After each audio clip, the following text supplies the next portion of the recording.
반갑습니다. 저는 정재석이고요. 남소연 목사님한테서 전화를 받을 때 뭐라고 하셨냐면 복수의 추천인이 있었다고 하시더라고요.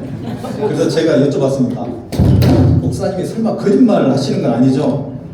근데 저를 추천하실 분이 과연 누굴까 했는데 여기 와서 확인해 본 바로 우리 김진아 목사님하고 차경덕 목사님이 추천을 하셨더라고요. 그러니까 그 지인 찬스를 써가지고 제가 여기에 왔습니다. 솔직히 남소연 목사님이 전화 왔을 때 부담이 되잖아요. 그런데 수락을 하게 된 가장 큰 이유는 제가 여기서 거부를 하면은 남소연 목사님도 다른 걸 또 찾아야 되잖아요.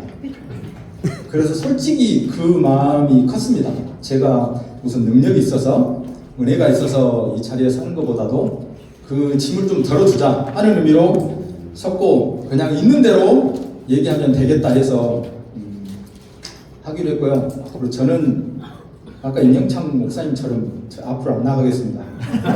왜 그런 줄 아세요? 우리 앞에 그 영상을 찍는 장로님께서 계속 카메라를 뒤에서 보니까 옮겨가시면서 찍으시더라고요. 그래서 제가 그 수고를 덜어드리기 위해서 먼저 이 얘기를 하기 전에 제 소개를 먼저 해야 할 것 같아서 그래 이해가 더 쉬울 것 같아요. 저는 어렸을 때 그 무안의 몽탄 한샘교회 출신이고요. 우리 증경 회장님이신 임종신 장로님의 초등학교, 중학교 후배입니다. 같은 교회. 그리고 청년기에는 거제도 옥수교회라고 거기에서 보냈고요. 30대를. 그 다음에 30대에서 40대 중반을 목포 용당 장로교회에서 보냈습니다. 내일 신혜성 목사님 모시고 오늘 장로님도 세 분도 오셨는데요. 그러다가 제가 44세 서울로 이사를 갑니다. 제 딸이 피아노를 전공하고 싶다고 해서 겁없이 서울에 올라가서 딸이 피아노를 전공을 하게 되고 제가 지금까지 새벽교회 16년차, 17년차 섬기고 있고요. 그러다 보니까 제가 지금 16년차 주말 부부를 하고 있습니다.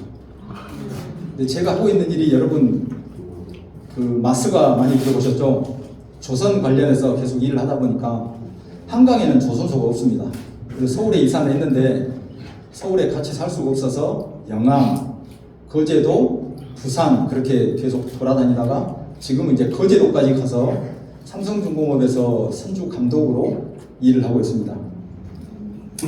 그래서 그러면 이제 물어봅니다. 주말 부부 하면은 한 달에 한 몇 번 올라가느냐? 매주 올라갑니다. 거제도에서는 한 왕복 13시간에서 14시간이 걸리고요. 그걸 한 16년을 하다 보니까 1년에 교통비 500만 원씩 하면 한 8천만 원 정도 되죠. 근데 교통부에서 저한테 상을 줘야 되는데 그건 없습니다. 그리고 뒤에 이제 설명할 내용을 이해를 돕기 위해서 가족 소개를 하자면은 아내 오연희 권사와 32살 된 딸 하영이와 29살 된 아들은 글을 쓰고요. 딸은 피아노를 칩니다. 배경 화면이 좋으시죠? 네. 지금 추수감사주일 시즌이라서 이렇게 만들어봤습니다. 이건 목차를 보시면은 그 여러분들 가지고 있는 책자에는 이 목차만 덜렁 있거든요. 이 목차하고 제가 설명하는 페이지하고 매칭을 하셔야 됩니다. 뒤에 내용에는 제가 제목을 안 써놓게 되어 있거든요. 순서를 가정생활, 사회생활, 교회생활 해 놓았는데 여러분들 장로님이시니까 교회생활을 제일 잘하셔야 될 것 같지만은 가정생활이 가장 저는 기본이 된다고 생각을 합니다.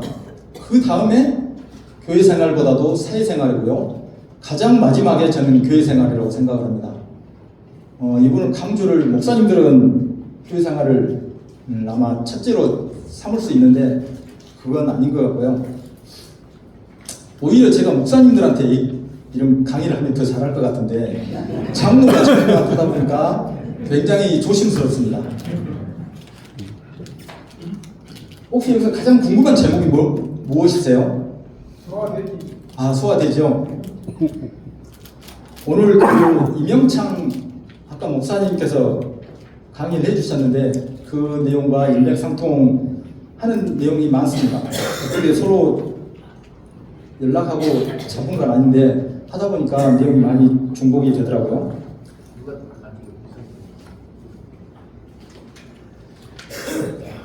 자, 가정생활 1번입니다. 이 여보 사랑해라는 단어를 제가 작성을 하게 된 게 제가 16년 차 지금 주말부를 하고 있다고 했잖아요. 퇴근하고 나서 매일 통화를 합니다. 그래야 하루 일과가 이제 마무리가 되는데 전화를 매일 영상 통화하고 하다 보면은 첫 마디를 뭐로 할까? 여러분 전화 오면은 되게 어떻게 받으세요? 아내한테서 아니면 남편분한테서? 왜? 그러시는 분 안 계시죠? 그러다가 약속을 했습니다. 무조건 첫 마디를 여보 사랑해로 하자고. 이 말을 안 하면은 대답을 하지 말기로. 그래서 제가 먼저 여보 사랑해 하면은 아내가 여보 사랑해. 그 다음부터 얘기가 이제 시작이 됩니다. 하루에 어떤 일과가 있었는지. 근데 처음에 쑥스럽죠. 그런데 첫 마디를 여보 사랑했는데 그 다음에 안 좋은 얘기를 할 수가 없겠죠. 자연스럽게 대화는 굉장히 부드러워집니다. 그리고 왼쪽에 써놓은 얘가 많이 있는데요. 여보세요? 왜? 그래서 결론이 뭔데? 그럼 어쩌라고? 당신이 알아세요. 나 지금 바빠. 됐어. 용건만 말해. 맨날 그 얘기야. 여러분들 이 말씀을 안 쓰시죠? 그런데 왜 1번에 여보세요를 넣어놓았냐면요. 혹시 여기 장로님 중에서도 그렇게 전화 받으시는 분이 계시는지 모르겠는데 전화 오면은 여보세요 받으시는 분들이 있어요. 근데 요즘 전화 번호에는 누가 전화하는지 알잖아요. 그러면 바로 그분 이름을 바로 대는 게 맞습니다. 쉽게 말해서 장로님한테 전화 왔어요. 목사님한테 전화 왔어요. 그런데 여보세요 하면은 받는 분이 어떻게 생각할까요? 내 번호가 저장이 안 돼 있나? 가장 반갑게 받는 방법은 그분 성함을 얘기하면서 바로 받아주는 게 맞습니다. 그래서 절대 모르는 분한테 전화 오는 것, 보이스피싱 외에는 여보세요라는 말을 쓰시는 게 저는 안 좋다고 생각을 해서 1번에 여보세요를 해 놓았습니다. 그리고 제가 오늘 교육하는 내용은 철학적으로 여러분들한테 짐을 만들어 드리기 위한 내용이 하나도 아닙니다. 목사님 설교나 목사님 경고 말씀하고는 전혀 다르기 때문에 정말 부담 없이 들으시고 그 중에서 이건 적용할 만하겠다 하는 항목이 있으면은 여러분들이 자기 걸로 만드시면 되겠습니다. 자, 두 번째입니다. 어떤 내용일 것 같습니까? 그래서 제가 그 목차를 보라고 했습니다. 목차에 뭐라고 되어 있죠?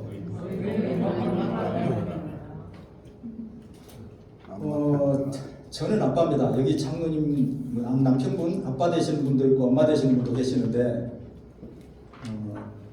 일반적으로 아버지를 가장이라고 하죠. 옛날 같으면은 아버지의 혼자의 월급으로 가정을 부양을 하다 보니까 아버지한테 우조를 많이 하게 됐는데 지금은 많이 그게 완화가 됐지만은 그래도 아버지에 대한 우존이랄까 그게 큽니다. 그런데 제가 아무리 생각해봐도 엄마가 아빠보다 자녀들을 더 사랑합니다. 여기 오신 여장로님들 어떠신가요? 맞으시죠? 아무리 아빠가 밖에서 희생을 하고 사회 그런 경쟁 속에서 애를 쓰고 한다지만은 아무리 생각해도 엄마가 더 아빠보다는 더 자녀들을 사랑하는 것 같아요. 그래서 제가 아이들한테 그런 얘기를 했습니다. 혹시라도 엄마 아빠가 다툼이 일어나면 너희들은 무조건 엄마 편이 되라. 아빠가 서운해 안 할 테니까. 그리고 그런 얘기 많이 하죠. 당신은 꼭 애들 편만 들어. 그 얘기를 보통 누가 하죠? 아빠가 하나요? 엄마가 하나요? 엄마가 상대적으로 하는 것보다 아빠가 엄마한테 하는 얘기가 많죠. 그 말은 무슨 말이냐면은 엄마는 무조건적으로 아이들 편을 든다. 그만큼 자녀들을 사랑한다. 그렇게 이해할 수 있겠습니다. 자, 3번입니다. 3번의 제목은 뭐죠? 가장 큰 생일 선물. 저는 차타가 공이라는 딸바보입니다. 제가 아까 32살 먹은 하영이가 있다고 했죠. 이제 결혼 34주년이 됐는데요. 결혼 초기에 제가 아내한테 제안을 했습니다. 우리 생일 때, 결혼 기념일 때 서로 바꿔서 장모님께 전화를 드리자. 내용은 뭐냐면은 잘 키워서 저한테 보내주셔서 감사합니다. 그렇게 되면 보통 장인 장모님이 뭐라고 하시죠? 전라도 말로 내가 해준 것이 무엇이단가. 둘이 잘 사는 게 최고지. 여러분 자녀들이 잘 사는 거 외에 더 바랄 게 있나요? 근데 왜 제가 이걸 하게 됐냐면은 저는 아버지 얼굴을 모릅니다. 제가 2살 때 아버지가 돌아가셨거든요. 그래서 저는 어머니의 사랑을 충분하게 받고 살아서 어릴 때는 아빠의 그런 존재감이 필요하지 않았어요. 아, 아빠가 없어도 되는구나. 그런데 제가 자녀들을 키우다 보니까 특히 첫째 딸을 키우다 보니까 아빠가 자녀에게 부어주는 그런 사랑이 있잖아요. 나는 이런 사랑을 못 받고 자랐구나 하는 생각이 드는 거예요. 그래서 그 딸을 키워서 저한테 시집 보내준 장모님이 그렇게 고마웠습니다. 그래서 어쩔 때는 장모님하고 1시간 넘게도 통화를 하고 했거든요. 근데 그 장모님이 이제 3년 전에 돌아가셨고 장인어른까지 작년에 돌아가셔서 이제는 안 계시지만은 해마다 생일하고 결혼 기념일 때 이런 전화를 드렸습니다. 여러분 혹시 장인 장모님, 시아버지, 시어머님이 살아 계시다면은 지금도 늦지 않았습니다. 꼭 한번 전화를 다른 때보다 이날 날을 잡아서 전화를 해주시면은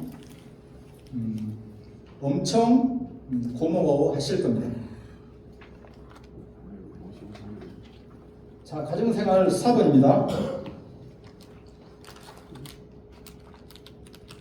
때로는 남자가 가정일에 무관심하는 게 아내들한테는 굉장히 행복이 됩니다. 부지런한 남편이 있으면은 아내들이 굉장히 피곤할 수가 있어요.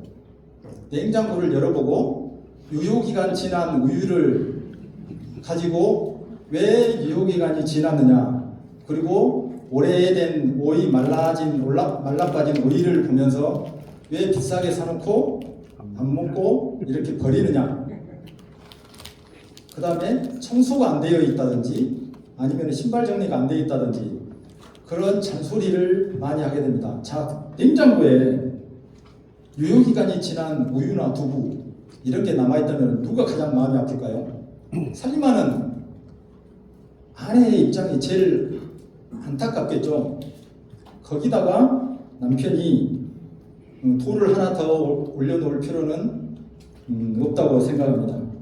그래서 신발 정리라든지 내가 할 수 있는 것은 잔소리 하기 전에 내가 하는 게 맞을 것 같아서 제가 이 제목으로 잡았고요. 그런데 실제로 우리 아내들이 남편 부리는 좀 재주가 없어요. 바로 명령만 하거든요. 뭐 하라고. 그런데 나는 무엇을 할 테니까 당신은 이걸 좀 해줘. 그랬을 경우에는 남편들이 공평하다고 생각이 됩니다. 아, 내가 이건 지시를 받는 게 아니고 아내가 이걸 하니까 나는 이걸 해줘야지. 나는 설거지를 할 테니까 당신은 쓰레기 좀 버려줘. 그럼 손해가 나는 것 같지 않잖아요. 그런데 무턱대고 이거 쓰레기 좀 버려줘 하면은 굉장히 남편들이 손해보는 느낌이 나거든요. 그래서 남편을 부리는 스킬을 조금 키울 필요가 있다. 그렇게 생각이 듭니다. 자, 사회생활 1번. 아까 소화돼지 제목인데, 어느 날 돼지가 하나님께 녹두리를 합니다. 아니, 저 소나 나 돼지 죽어서 사람들한테 고기를 제공하는데 왜 소는 대접을 받고 돼지는 돼지 취급을 받는지 불공평하다. 그러니까 하나님께서 그렇게 대답을 했어요. 죽어서 고기를 주는 것은 똑같다. 하지만 소는 살아서 우유도 주고 쟁기도 끌고 수레도 끌고 그리고 죽어서는 소 머리부터 소 꼬리까지 모든 걸 다 준다. 소 꼬리곰탕 얘기는 들어봤어도 돼지 꼬리곰탕은 못 들어보셨죠? 그래서 돼지가 꼬리를 내렸대요. 그 뒤로 돼지 꼬리가 휘어졌다는 확인되지 않은 얘기가 있는데요. 그래서 여러분 가끔 기사에 그런 내용이 많이 나오죠. 돌아가시고 나서 자기 전 재산을 기증하는 분들, 저는 그분 정말 존경스럽습니다. 실제로 저도 그렇게 하기가 힘들 것 같고요. 그렇지만 그거보다도 더 대단한 것은 살아있을 때 자기 재산을 기부하고 돕고 하는 것이 저는 더 큰 희생이고 보람이라고 생각이 됩니다. 소와 돼지 비교를 하시면은 아마 바로 이해가 되실 거고요.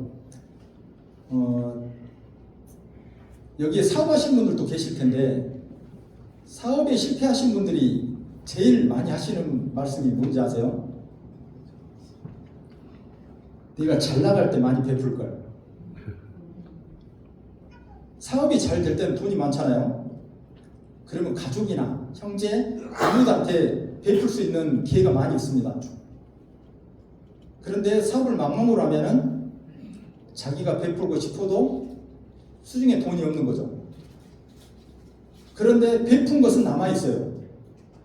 내가 더 성공해서 베풀어야지. 아무것도 안 남아있습니다. 그래서 한 푼이라도 여러분들이 살아계실 때 사후에 기증하는 것도 좋지만은 살아계실 때 더 기부도 많이 하시고 많이 돕고 그러셨으면 좋겠습니다. 자, 사회생활 2번입니다. 책 제목이 굉장히 도전적이죠. 하지 말라는 것은 다 재미있다. 얼마 전에 이제 정유성 씨가 이제 사망을 했는데 대단한 코미디언이었죠. 그렇다면은 하지 말라는 것은 다 재미가 있다면은 하라는 것은 재미가 없을까요? 여러분 어렸을 때부터 가장 많이 듣던 말이 뭐죠? 공부해라죠. 가장 하지 말라는 것은요? 예, 싸움하지 말고 선생님 말씀 잘 듣고 요즘 애들한테는 우리 세대에서는 아이들한테 컴퓨터 게임 그만하라고 그랬죠. 근데 제일 그 재수 나빴던 내용 하나가 공부가 제일 쉬웠어요라는 그 전국 수석한 친구가 그런 책을 냈었죠. 일부 그런 부류 빼고는 부모님이 공부하라는 소리가 가장 듣기 아마 싫었을 겁니다. 그런데 결국은 시간이 지나놓고 보면은 하라고 했던 게 가장 나에게 도움이 됐고 하지 말라는 걸 안 하는 것이 가장 큰 도움이 됐습니다. 저는 술, 담배를 하지 않습니다. 그걸 제가 자랑이라고 하는 게 아니라 어머님이 저한테 그러셨어요. 제가 어렸을 때 니는 절대로 술, 담배, 도박을 하지 마라. 그래서 저는 신앙생활 본격적으로 하기 전부터 아예 그런 마음가짐으로 살았거든요. 왜 그러냐면 저희 아버님과 저희 큰형님이 그 48인치 컬러 TV를 많이 보셔가지고 가상 탕진을 많이 하셨거든요. 동양화를 너무 좋아하셔가지고. 그래서 어머니께서 큰형님 손을 잡고 아버지 도박판에서 도박하시는 아버지를 데려오시고 그러셨어요. 그러다 보니까 큰형님이 그걸 배우셨는지 그게 잘 정리가 돼가지고 큰형님까지 그리 된 바람에 어머님께서 저한테는 절대 너는 술, 담배와 도박하지 마라 그런 얘기를 하셔서 저는 신앙인이기 이전에 어머님 말씀대로 그렇게 따른 적이 있습니다. 저희 원로 장로님 한 분이 저한테 이러셨어요. 내가 장로 돼서 특별하게 남겨놓은 건 없는데 장로가 되다 보니까 그래도 조금이나마 나쁜 짓을 안 한 것 같다. 적게 한 것 같다. 저는 그 말씀에 동의합니다. 저도 장로니까 이러면 안 되겠지. 그럴 때가 많거든요. 제가 이런 행동을 하고 단위에서 기도를 한다 할 때는 굉장히 찔리거든요. 그렇기 때문에 아마 여러분들도 그런 동일한 생각을 갖고 계실 텐데요. 아주 현실적이면서 별거 아닌 것 같지만은 저는 장로의 역할이 죄를 조금이라도 덜 짓는 것. 내가 장로이기 때문에 그것도 의미가 있다고 생각이 됩니다. 그리고 제가 거의 한 7년 전쯤에 서울의 한 병원을 갔습니다. 가정의학과라고 해가지고 그 병원에서는 소아과부터 내과 다 하시는 그런 병원 있잖아요. 나이 지긋하신 원장님 한 분이 이제 진료를 보시는데 성경책이 조그만 성경책이 있길래 제가 여쭤봤어요. 느낌이 혹시 장로님 아니세요? 하니까는 맞대요. 그러다 이런저런 얘기를 하시면서 하시는 말씀이 제가 15년, 20년 전에 우료 선교를 나가면은 주위에서 그런 얘기를 했답니다. 아, 역시 장로님이셨군요. 훌륭하십니다. 그런데 지금 무료 선교를 나가면은 아니 이렇게 훌륭하신 분이 교회를 다니세요? 그렇게 얘기를 한다는 거예요. 저한테 그런 얘기를 하면서 그 장로의 이미지가 물론 거기다 요새는 목사님까지 이미지가 많이 안 좋아졌죠. 그래서 정말 안타까웠습니다. 특히 대형교회 목사님들이 큰 스캔들을 일으키고 나면은 기사에 뜨잖아요. 그럼 기사 댓글에 제일 먼저 올라오는 댓글이 뭔지 아십니까? 하나님이 없는 게 분명하다. 저 목사님이 저런 행동을 하는 걸 보면 그 댓글을 보면 정말 부끄럽거든요. 그래서 여러분들이 장로님이 되셨기 때문에 조금이나마 더 바른 생활 하시는 장로님들이 되실 거라고 이해가 됩니다. 자, 3번입니다. 웨이터의 법칙이라고 아마 다 들어보셨을 거예요. 웨이터한테 함부로 하는 사람하고는 사업하지 마라. 강자한테는 누구나 잘해요. 여러분들의 상사, 대통령 앞에서는 여러분들 함부로 할 수 없잖아요. 근데 나보다 더 약자라고 생각하는 분들한테는 함부로 대하는 게 많습니다.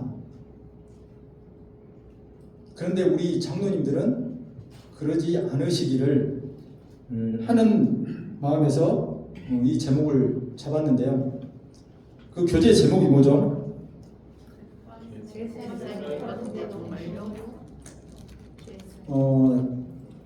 여러분 식당에서 식사하고 나면 카드로 결제를 하잖아요.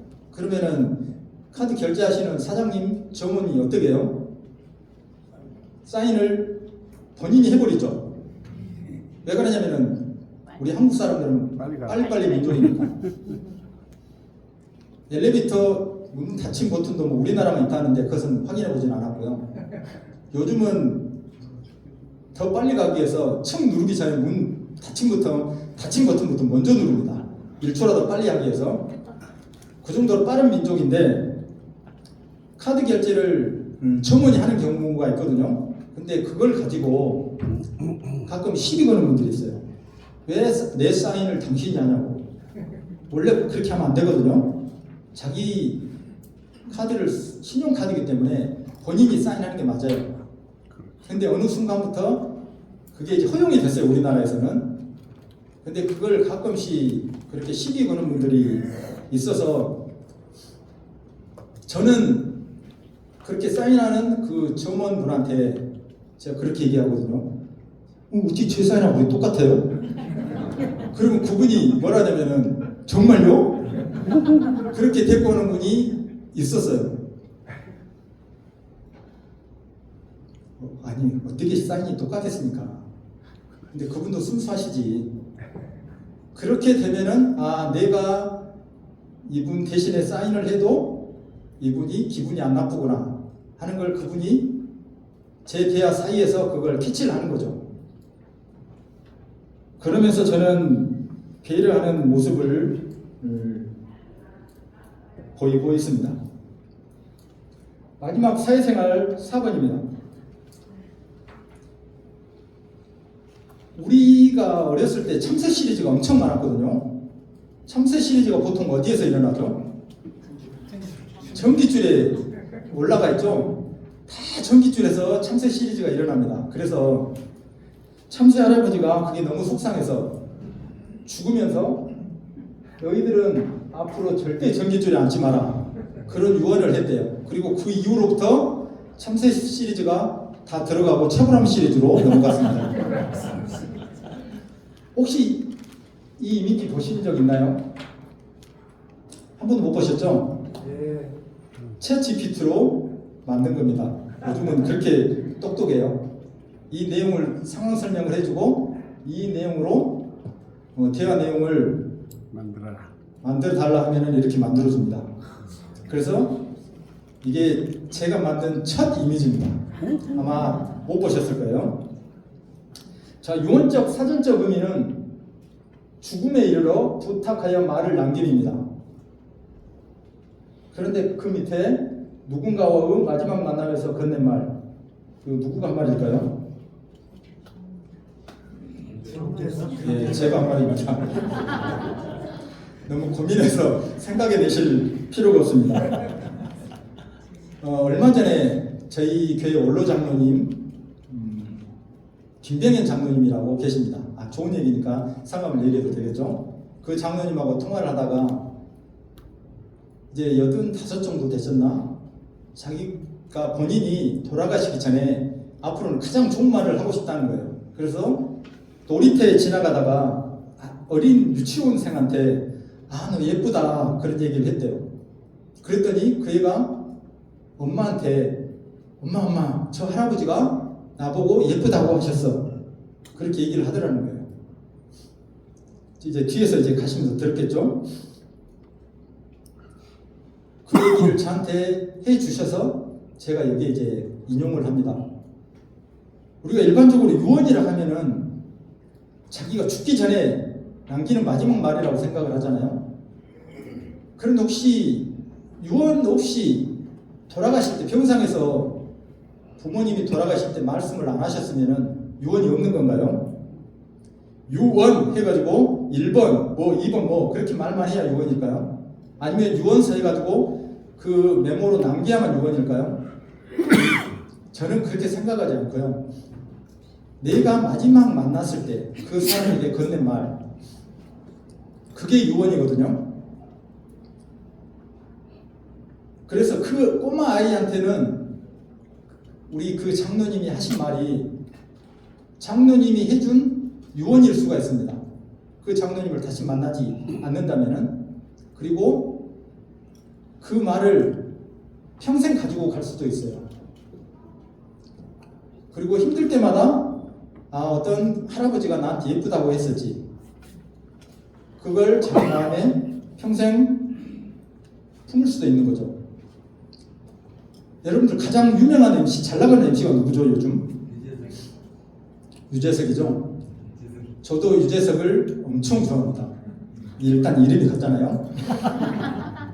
그런데 그 유재석이 한 말 중에 입술에 30초가 마음에 30년 간다. 그런 얘기가 있습니다.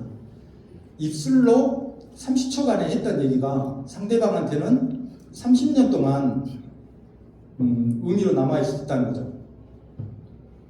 그래서 제 소개를 할 때 가끔씩 그렇게 소개를 합니다.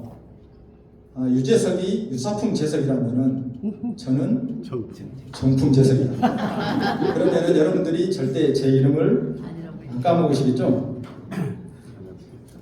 여러분들이 기억하고 싶은 것만 기억하십니까?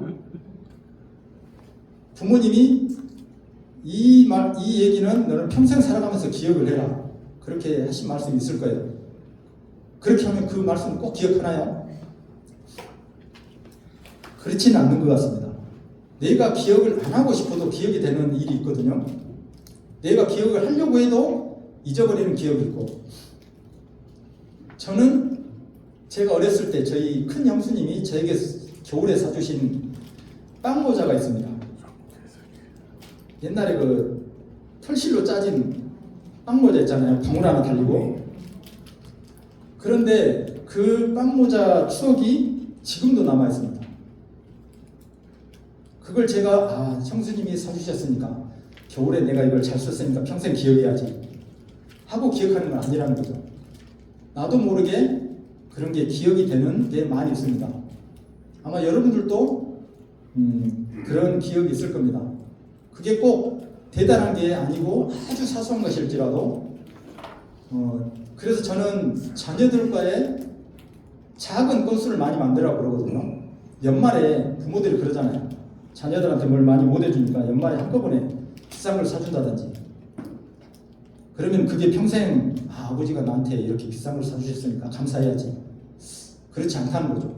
아주 작은 거, 아버지가 나를 업어준 거, 무등 태워준 거, 그런 게 기억이 될 수도 있다는 겁니다. 그래서 저는 아이들과 작은 이벤트를 많이 만들어라, 그런 얘기를 많이 합니다.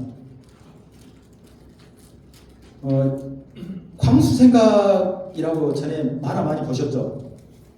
그 본명은 박광수고요. 그 스포츠 신문에다가 난 암컷을 실어주는 작가 겸 만화가인데, 그분이 주일학교 때 추리닝을 입고 교회를 갔대요. 왜 추리닝을 입고 갔냐면은 자기 집에서 가장 좋은 옷이 추리닝이었거든요. 그래서 자기 딴에는 제일 좋은 옷을 입고 간 거예요. 그런데 목사님이 뭐라고 하셨냐면은 교회 올 때는 추리닝 입고 오지 마라, 그러면서 면박을 줬대요. 그리고 그 이후로 교회를 잘 나갔을까요? 안 나갔을까요? 어떻게 그렇게 잘하세요? 그 뒤로 교회를 안 나갔답니다. 근데 목사님은 어떻게 보면 그렇게 말씀하실 수 있어요. 집에 더 좋은 옷이 있을 수도 있잖아요. 그런데 우리는 그 사정을 모르기 때문에 말을 조심해야 된다는 거죠. 그래서 이 광수 생각에 박광수 씨가 한 얘기 중에 그 명언이 두 가지가 있어요. 사랑은 이유가 없어야 하고 이별은 이유가 있어야 한다. 역시 작가는 작가잖아요, 말이. 그리고 좋은 사람을 만나려면 자기가 먼저 좋은 사람이 되어야 한다. 이런 분이 교회를 만약에 나갔다면은 더 멋진 크리스찬으로서 영향력을 끼치지 않았을까 하는 생각이 듭니다. 자, 이제 세 번째로 교회 생활로 넘어가 보겠습니다. 목차 제목이 뭐죠? 목숨 걸고 싸울 일 없다. 신교회. 혹시 많이 들어본 얘기일 텐데 엄마와 선생님의 공통점이 뭔지 아시죠? 뒤에 웃으시는 차경동 목사님은 아시는 것 같아요. 맞는 말을 기분 나쁘게 한다래요. 근데 선생님은 항상 맞는 말을 하셔요. 어머님도 엄마도 항상 맞는 말을 하셔요. 그런데 괜히 기분이 나빠요. 우리 교회에서도 이와 똑같습니다. 법대로 합시다. 얼마나 맞는 말이에요. 법을 지키자는데. 그런데 그 법대로 합시다에는 상처받는 사람이 엄청 많습니다. 그리고 내가 틀린 말 했어? 맞는 말이거든요. 그런데 기분이 나빠요. 그래서 특히 우리 장로님들은 이제 당회를 많이 하실 텐데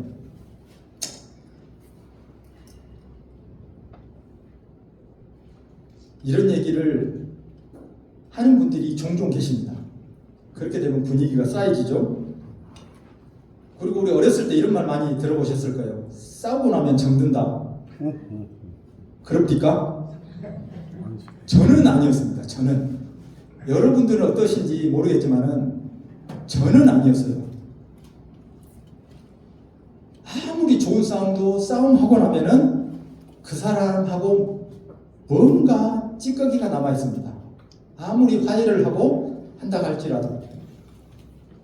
그리고 그 어느 누구하고 싸우고 나서 나 이번에 정말 잘 싸웠어. 내가 안 참기를 정말 잘했어. 다음에도 이런 기회가 오면은 분명히 싸울 거야. 그런 분들 혹시 계신가요? 싸우고 나면은 대부분 드는 생각이 내가 조금만 참을 걸. 100이면 100 아마 다 그런 생각을 가지실 겁니다. 그래서 싸우면은 무조건 후회합니다. 근데 정말 싸워야 될 때는 목숨 걸고 싸워야 될 때는 순교 정도 외에는 안 싸우는 것이 저는 가장 좋은 방법이라고 생각이 됩니다. 그리고 그런 주장을 세게 하시는 분들이 있는데 그런 장로님들 한 분 안 계셔도 교회 잘 돌아갑니다.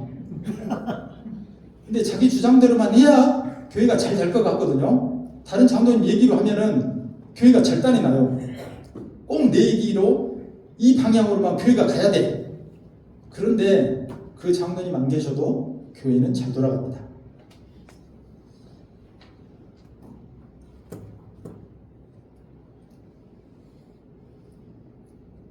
자, 교회생활 2번입니다. 자, 제목이 뭐죠? 강아지 운동 매일 하는데. 예, 강아지 혹시 키우신 분들 많이 계시죠? 매일 산책 나가시죠? 거기다 유모차에다가 싣기도 하고, 그리고 요즘은 쌍둥이 유모차에다가 싣고 가시는 분들도 계시더라고요. 뭐 유럽에는 뭐 강아지를 매일 산책을 안 시키면은 고발을 당한다는 그런 얘기까지 있는데, 자, 우리 교회 어르신들이 특히 권사님들 같은 경우에는 이동 수단이 없습니다. 혼자 사시다 보니까 어디 나가고 싶어도 못 나가세요. 그리고 교회에서 1년에 한 번 정도는 나들이 하시죠. 효도잔치라고 해가지고. 그러면은 비용 들어가고 선물도 주고 뭐 케이블카도 타시고 좋은 식당에서 식사도 하시고 그러는데 저희 교회 권사님 저분 중에 한 분이 저한테 그래요. 1년에 한 번 잘 먹는 것보다 싼 걸로 여러 번 먹고 싶다. 그 얘기가 뭐냐면은 밖에 나가고 싶다 그 말씀이에요. 그래서 이제 제가 당회 때 이제 목사님한테 말씀을 드렸더니 그건 쉽지가 않다. 왜 그러냐면은 아무리 행사라는 건 기획을 하고 준비를 하고 해야 되기 때문에 그 횟수를 많이 만들어낼 수는 없다. 그런 얘기거든요. 여러분 여장로님 여기 많이 계시는데 1년에 한 번 회식을 비싼 곳에서 한 번 하는 게 좋으신가요? 아니면은 짬뽕 짜장이라도 1년에 12번 가시는 게 나은가요? 특히 집에서 식사를 준비해야 되는 여자 입장에서는 1년에 한 번 잘 먹는 것보다 12번 짬뽕 짜장을 먹더라도 12번 나가는 게 훨씬 좋습니다. 저는 이제 주말에 올라가면은 보통 토요일 저녁에 치킨을 자주 시켜 먹습니다. 치킨을 좋아하기도 하지만은 아이들이 같이 먹자고 하기도 하고 어떻게 보면 가장 큰 이유는 아내입니다. 왜 그러냐면은 토요일 저녁에 식사 준비를 안 해도 되기 때문입니다. 그 치킨으로 때우면 되거든요. 누가 가장 좋아하냐면 아내가 가장 좋아합니다. 한 끼를 그걸로 해결을 할 수가 있거든요. 그래서 그 고지식한 남편들은 하루 1일 삼시세끼 꼬박꼬박 밥만 챙겨 드시지 마시고 그렇게 한두 끼는 잘 넘기시는 게 집에서 사랑받는 방법입니다.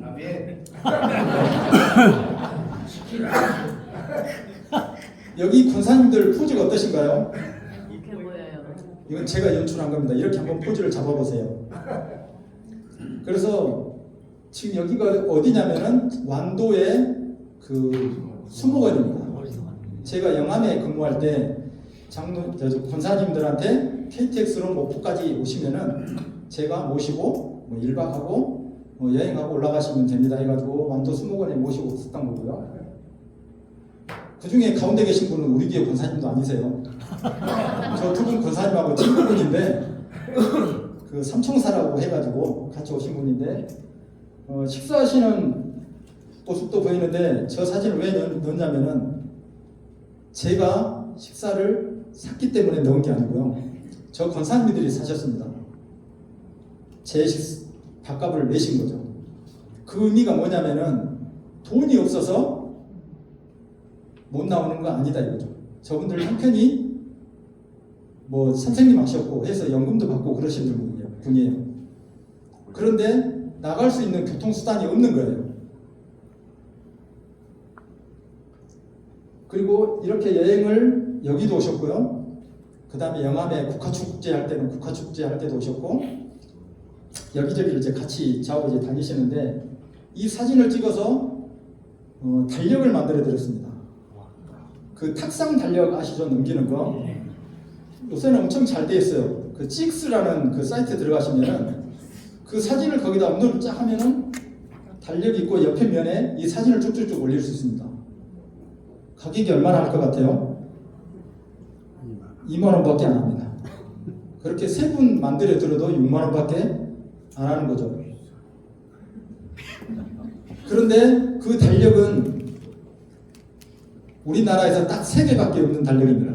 근데 그분들이 해가 지나더라도 그 달력을 못 버려요. 자기 사진이 들어있기 때문에. 그리고 그 기념일에 누구 생일 그 다 표기까지 됩니다. 쉽게 말해서 뭐 주영숙 권사 생일 뭐 누구 기념일까지 다 일단 넣을 수 있어요. 다이어리에. 그렇게 해드렸는데 정말 좋아하시고요. 그래서 이 장로님들 중에 연세가 많으신 분들은 대접을 받으셔야 할 분들이 몇 분 계시지만은 젊으신 장로님들께서는 운전하실 줄 알고 하시는 분들은 교회에 나가고 싶어도 못 나가시는 그런 권사님들을 모시고 산책을 하루에 한 번씩 나가라고는 못하지만은 종종 나가주시면은 좋겠다 해서 넣어봤습니다. 자, 3번 제목이 뭐죠? 15개. 이제 의미가 아시겠죠? 그 제목만 봐서는 의미가 무슨 의미인지 모르셨을 텐데 여러분 장로님 그 교회에 교육자들한테 연차수당 혹시 주시는 교회 있어요? 한번 손 들어 보실래요? 없으십니까? 저희 사박교회에서는 목사님 부교육자들한테 연차수당 10개를 드립니다. 한 달에 한 번. 제가 한 5년 됐나요? 제안을 누가 했을까요? 어떻게 하세요? 제가 제안을 해서 연차수당을 드립니다. 이게 왜 의미가 있냐면요. 목사님들도 때로는 개인 시간을 낼 때가 있거든요. 내야 될 때가 있는데 괜히 교회를 비우게 되면은 교회 성도들이 장로님들이 교회에 왔는데 오늘 목사님이 안 계셔, 부교육자가 안 계셔, 저분 어디 가셨어요 했을 때 오늘 안 나오셨어요 하면은 굉장히 뭔가 부담이 될 듯해서 그렇다면은 당에서 결의를 해서 이분들이 사회에서 말하는 연차를 쓰도록 하자. 그래서 10개를 드렸어요. 그럼 부교육자들 10개를 다 쓸까요? 어떨 것 같아요? 자, 거의 못 씁니다. 그래서 제가 계속 말씀을 드리죠. 이제 3월에 5월에 아끼면 똥 됩니다. 왜 못 쓰냐면은 교회에서 일이 많기 때문에. 수요일날 수요예배 있잖아요. 금요일날 금요 철야기도 있잖아요. 그 다음에 뭐 목요일날 무슨 교회에 무슨 교육이 있다든지.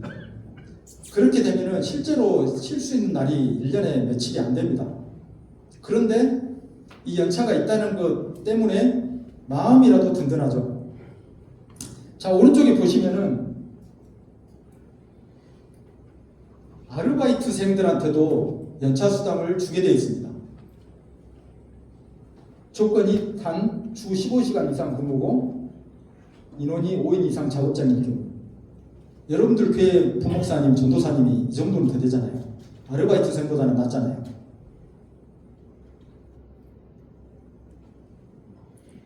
그리고 앞으로는 아마 여러분들 부교육자 구하기가 점점 힘들 겁니다. 한신대 입학생이 주는 것뿐만 아니라 신학교를 졸업을 해도 목회를 안 해요.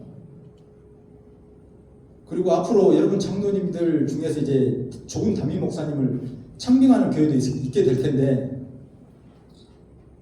조금 담임 목사님이 하늘에서 뚝 떨어진 게 아니잖아요. 전도사님부터 차근차근 키워져 가잖아요. 우리가 초등학교, 중학교, 고등학교, 대학교 그런 과정을 밟아가면서 교육을 시키는 건 마찬가지로 훌륭하신 목사님도 마찬가지 교회가 만들어내고 여러분 장로님들이 만들어내야 됩니다. 그래야 훌륭하신 목사님이 생기고 훌륭하신 목사님을 여러분들의 담임 목사님으로 모실 수 있는 것입니다.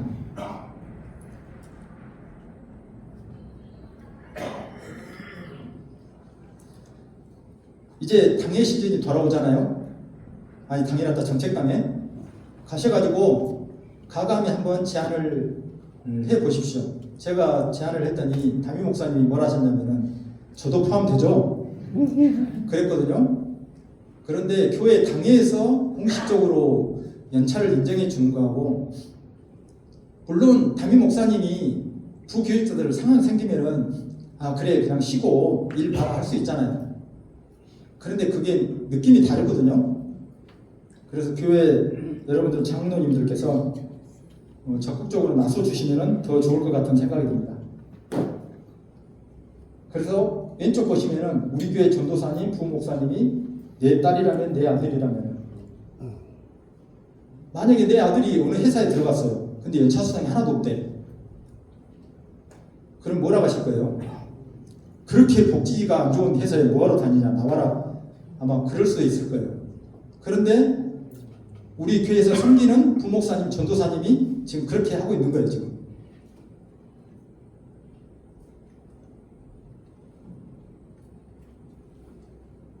자, 마지막 4번입니다. 이제 금방 3번과 이제 일맥상통하는 내용인데요. 몇 년 전에 저희 교회 여 전도사님이 부임해 오셨습니다. 그래서 식사를 하고 나서 티타임을 갔는데 그런 얘기를 하셨어요. 한신대에 목사 자녀 신학생이 있고 장로 자녀 신학생이 있다. 아마 여기 장로님들 중에 자녀분이 지금 한신대 다니는 장로님도 있을 거예요. 그런데 목사 자녀 신학생이 장로에 대한 이미지가 안 좋다. 그런 얘기를 한다는 거예요.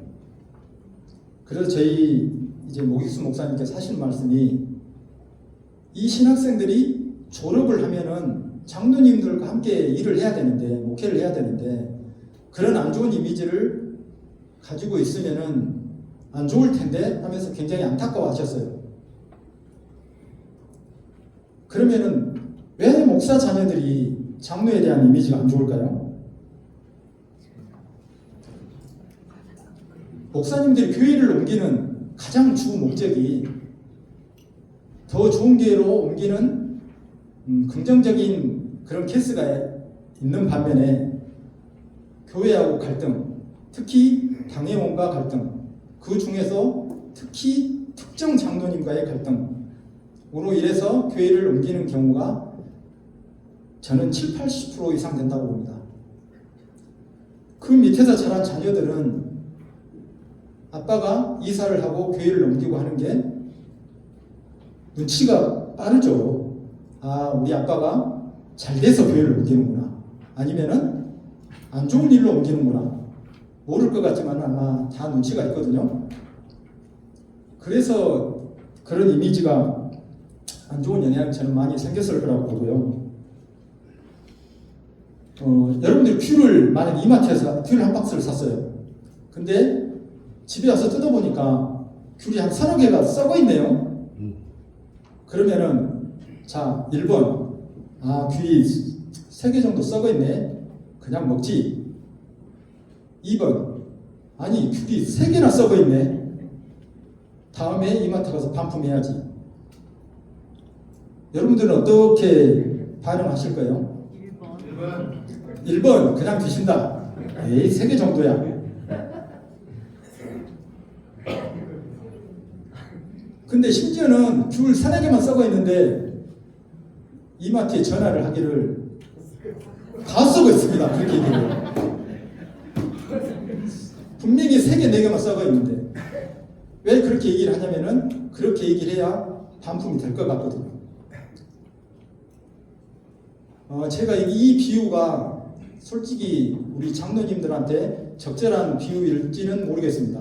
좀 센 표현일 수도 있지만은 교회 장로님들 중에 한 분만 그런 분이 계셔도 밖에서 볼 때는 그 장로님들이 다 그런 분들로 이해를 할 수가 있다는 거죠. 귤 몇 개 썩어 있지만 한 100개 들어있는 중에서 3-4개면 아무것도 아니잖아요. 그냥 골라내면 되잖아요. 골라내면 먹자는 귀찮으니까. 아까 1번 말씀하신 분들은 그런 케이스거든요. 뭘 이걸 가지고 그냥 반품을 해 그냥 먹고 말지. 그렇지만은 귤이 다 썩어 있네 그렇게 전하는 분이 있다는 거죠.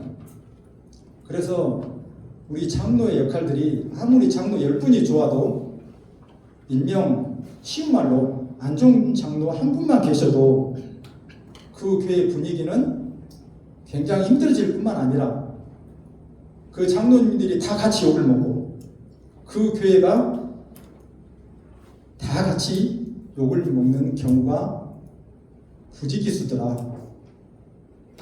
저는 그렇게 생각이 됩니다. 그리고 한 가지만 시간이 아주 적절하게 끝나는 것 같습니다. 한 가지만 저는 마지막으로 하고 싶습니다. 교회 사택이 있죠. 목사님 사택이 있고 보통 부교육자 사택이 있습니다. 목사님 사택이 좋은가요? 부교육자 사택이 좋은가요? 당연히 목사님 사택이 좋겠죠.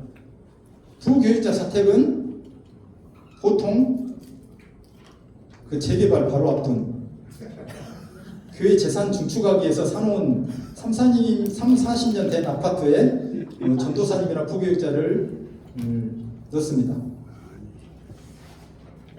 그런데 실제로 그런 케이스가 있습니다. 부교육자가 부임을 해왔는데 그 사모님이 장로님 딸이에요. 그래서 케이스 일은 뭐냐면은 그 후진 사택을 좋은 아파트로 바꿔준 케이스입니다. 저는 그렇게라도 자기 딸이지만은 부교육자한테 그렇게 했다는 것은 한편으로 좋은 행동일 수도 있을 것 같아요. 그 다음에 오신 분은 좋은 데로 가실 수 있으니까. 그리고 두 번째 케이스는 그걸 알면서도 못 바꿔주는 장로님이 계십니다. 왜 그러냐면은 그동안 부교육자들한테는 그런 집에서 살라고 했는데 내 딸이라고 해서 좋은 집을 얻어주면은 미안하잖아요. 솔직히. 그런 케이스가 실제로 있습니다. 우리 기장교단에. 그래서 제가 말씀드리고 싶은 것은 여러분들이 섬기는 교회, 내 딸이, 내 아들이 부교육자로 부임을 한다고 생각하시고 부교육자들에 대한 그런 집부터 좀 많이 신경을 써주시기를 마지막으로 부탁드립니다.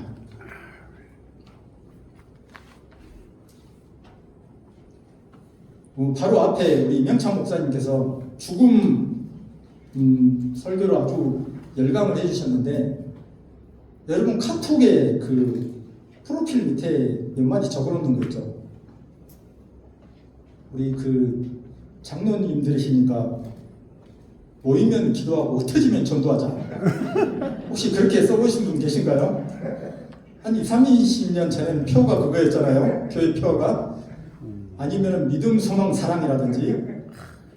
그런데 제 프로필에는 이렇게 써져 있습니다.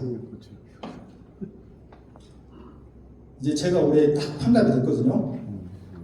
근데 아까 이명창 목사님 말씀으로는 당장 오늘 저녁에 갈 수도 있는데 아주 일반적으로 생각한다면 한 80까지는 산다고 보면은 이제 앞으로 살 날이 4분의 1이 남아있는 거거든요. 60에 20이면은. 그래서 마지막에 가서 후회할 일이 없도록 지금부터 후회할 것을 지금 하나하나 해결해가는 정품 재석이 되고 싶습니다. 여러분들도 이런 마음으로 사셨으면 좋겠습니다. 감사합니다.